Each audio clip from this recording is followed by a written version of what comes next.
ડીસા પાસે આવેલા એક ગામની અંદર ફટાકડાનું ગેરકાયદેસર ઉત્પાદન થતું હતું અને 1 તારીખના રોજ આ ફેક્ટરીમાં બ્લાસ્ટ થાય છે, જેમાં બાળકો, સ્ત્રીઓ અને મજૂરો થઈ 19 લોકોના મોત થાય છે। આ બધા જ મધ્યપ્રદેશથી આવેલા ગરીબ માણસો હતા। મધ્યપ્રદેશના હરદા જિલ્લામાં લોકો રહેતા હતા। ત્યાં આગળ પણ એક ફેક્ટરીમાં કામ કરતા હતા, પણ 1 વર્ષ પહેલાં હરદાની ફટાકડાની ફેક્ટરીમાં આ જ પ્રકારનો બ્લાસ્ટ થયો હતો, જેમાં અનેક લોકો માર્યા ગયા હતા, પણ આ મજૂરો બચી ગયા હતા। હવે તેમની પાસે રોજી-રોટી નહોતી।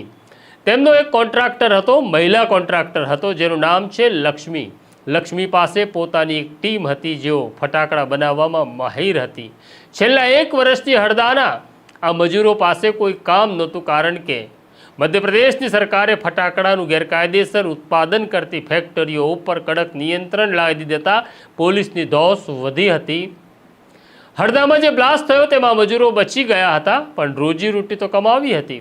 એટલે લક્ષ્મીનો સંપર્ક થાય છે ડીસામાં જે ફેક્ટરીનો માલિક છે દીપક અવારનવાર મધ્યપ્રદેશ જતો હતો। લક્ષ્મી કોન્ટ્રાક્ટર છે, લેબર સપ્લાય કરવાનું કામ કરે છે।